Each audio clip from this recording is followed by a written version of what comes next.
Bonjour à toutes et à tous, une fois de plus une vidéo vestige. Vous voyez, place de la gare, le terminus. Nous sommes en Ardèche. On a plein de choses à dire, mais on a aussi plein de choses à, comment dire, à, à reprocher et surtout à s'énerver. Car comme vous le constatez, nous sommes en Ardèche, département qui n'a plus de train actuellement. Département qui, en plus, se plaint, les élus se plaignent de plus avoir de train.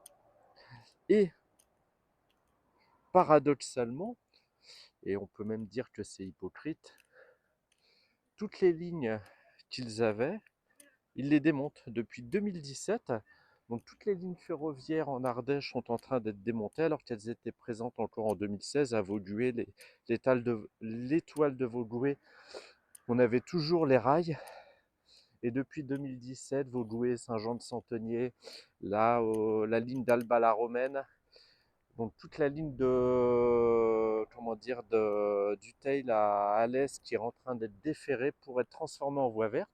Et comme je vous le dis, paradoxalement, le département de l'Ardèche se plaint dans les médias, les élus, les députés, les sénateurs se plaignent dans les médias de ne plus avoir de train. Et pour moi, c'est quelque chose de très rageant. Nous sommes donc à la Levade d'Ardèche et comme vous pouvez le constater, les vestiges commencent à être de plus en plus difficiles à trouver. Nous sommes presque dans de l'archéologie ferroviaire, à peu de choses près, hein. Et comment vous dire? On va visiter un peu le site, ce qu'il en reste. Il n'y a pas énormément de, comme je vous dis, de vestiges. Nous sommes donc sur la ligne de Vaugué à la Levade d'Ardèche, ligne qui a fermé au service des voyageurs en 1969, bientôt 60 ans déjà. Une époque où sûrement l'Ardèche était une Ardèche très, comment dire, très campagnarde, très paysanne quelque part. Vous voyez ce que je veux dire? C'est pas péjoratif, loin de là, c'est même noble de dire qu'une région est paysanne et campagnarde. Et donc, il n'y avait pas forcément un grand développement au niveau de la population. Il y a beaucoup de vent, j'espère que vous m'entendez. Un grand développement au niveau de la population et des activités. Donc la ligne a fermé au service des voyageurs, comme je vous le disais, en 1969. Et elle est restée ouverte au service des marchandises jusqu'en 1987. Ça a perduré pendant 18 ans donc. Depuis, ça a été fermé, déclassé, retiré. Je sais que derrière nous, on voyait encore quelques rails. On va voir si, à quelques kilomètres, hein, si on retrouve ou pas. Je vais longer un petit peu la route et on verra ça. Je suis en voiture aujourd'hui, pas en moto. Et donc, nous sommes devant cette gare de la Levade d'Ardèche et qui a encore gardé son côté très ferroviaire, même si aujourd'hui il n'y a plus de quai.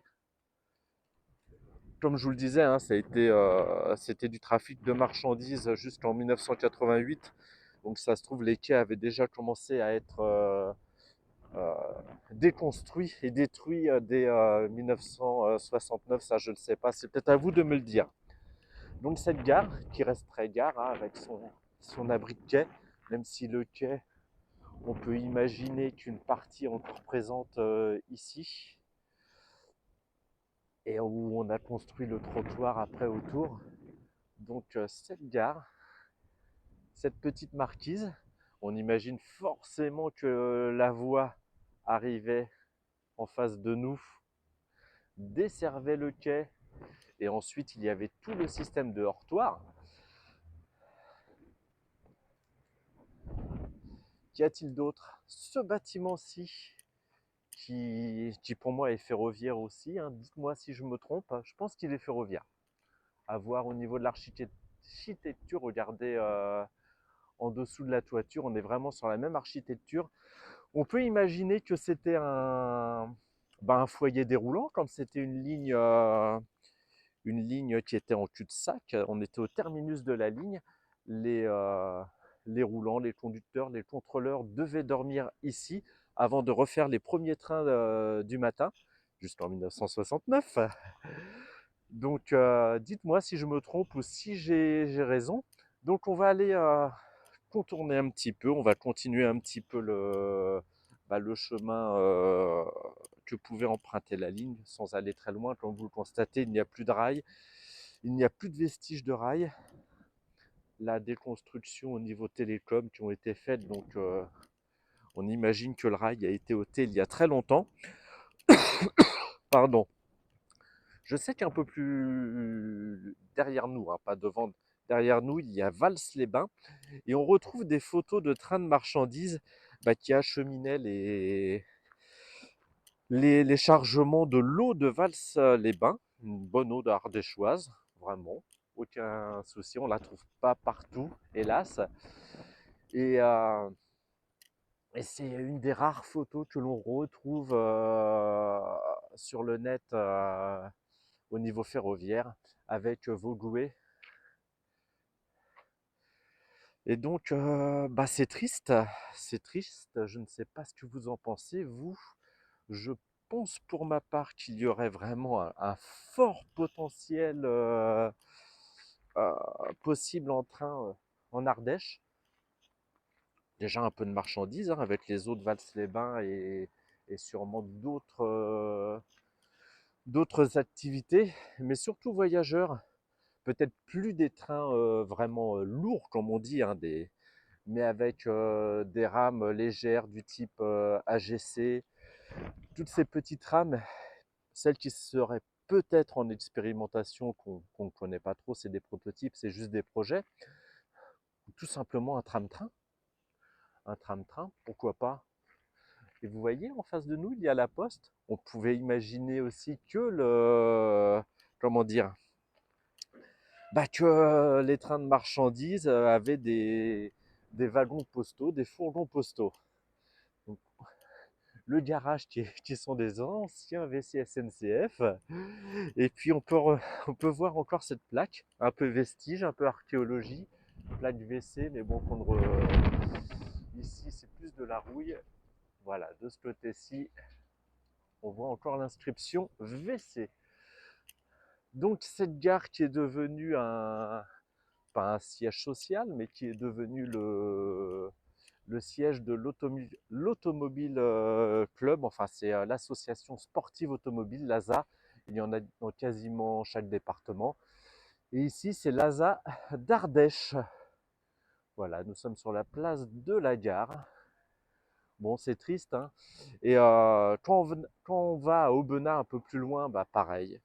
On retrouve cette même gare, ce même bâtiment plutôt, et inexploité. Aubenas, c'est pas, c'est pas n'importe quelle ville.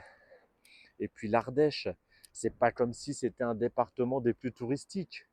L'été, puis vous aviez, comme je vous le disais, la ligne qui partait du Teil, là où il y a une réouverture voyageurs grâce à l'impulsion de la région Occitanie hein, depuis quelques années, quoique je mens.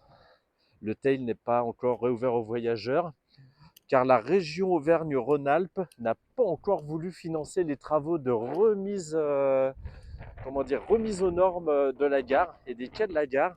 Vous me diriez, ça appartient à la SNCF.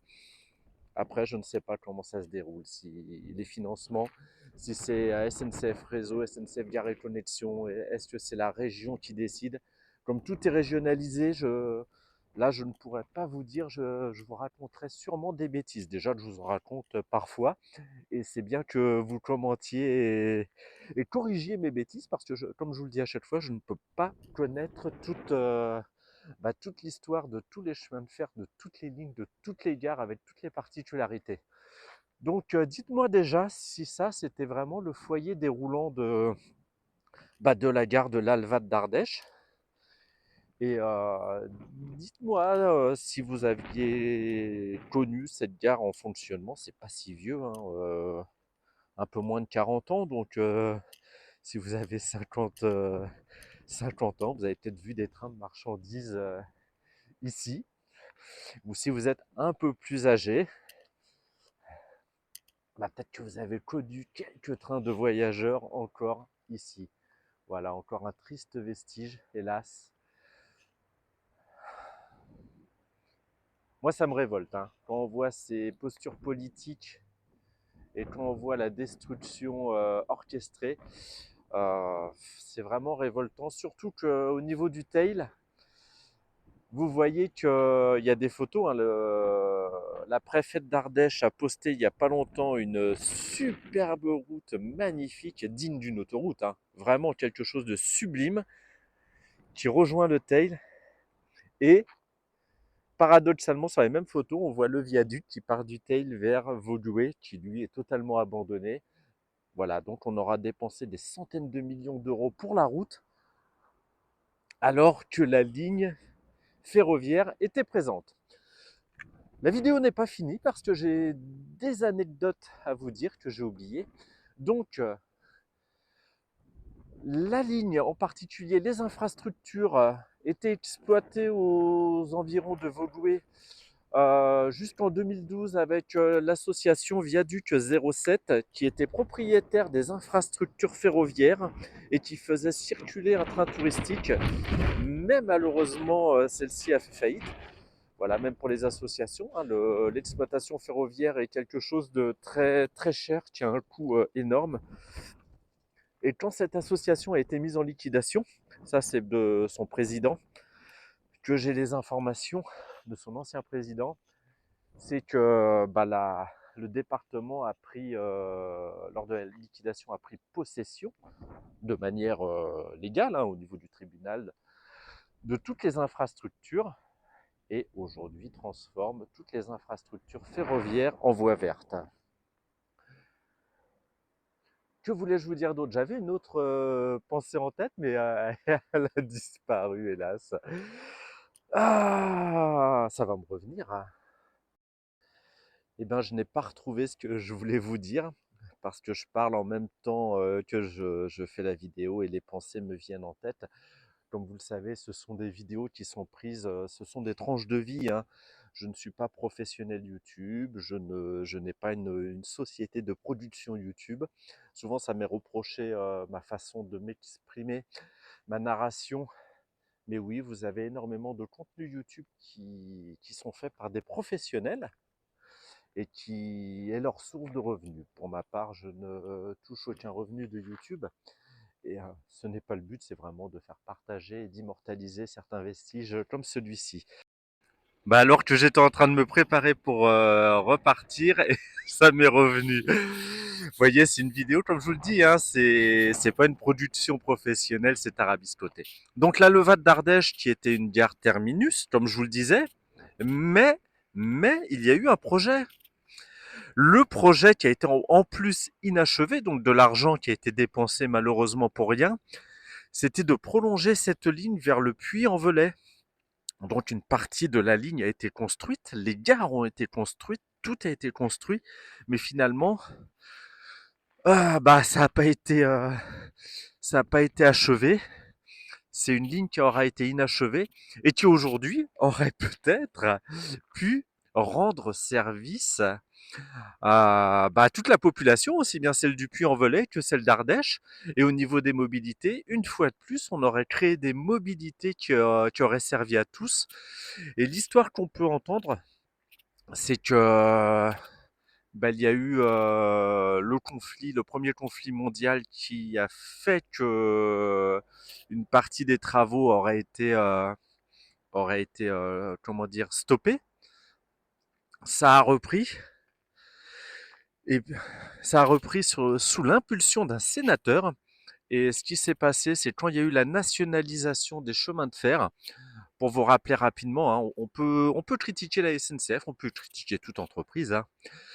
Ce qui s'est passé, c'est que cette nationalisation a été faite parce que toutes les anciennes compagnies, les compagnies privées étaient en faillite, et même il y avait que la compagnie de l'État qui, euh, qui arrivait quand même à survivre, mais les autres compagnies étaient en difficulté, pas forcément en faillite, mais en difficulté, et les lignes fermaient. Et ce qui s'est passé, c'est que quand on a créé la SNCF, on a lesté cette SNCF des dettes des anciennes compagnies, donc toutes les compagnies réunies, dont une partie de la dette a été, comment dire, souscrite, contrainte auprès des banques qui,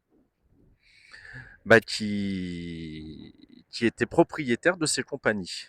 Donc là, il faudrait que je retrouve l'histoire totale. J'avais un collègue qui est très passionné des chemins de fer qui m'avait expliqué par rapport à la banque Rothschild qui détenait la compagnie des chemins de fer du Nord. Donc, compagnie très endettée. Et quand on a créé la SNCF, et ben la SNCF a, comment dire, a remboursé la dette à la banque Rothschild. Donc, n'hésitez pas pareil à me dire si je me suis trompé ou pas, parce que là, il faut vraiment que je retrouve les informations précises. Donc voilà, cette ligne qui était en impasse, qui était terminus, mais qui aurait dû se poursuivre jusqu'au Puy-en-Velay.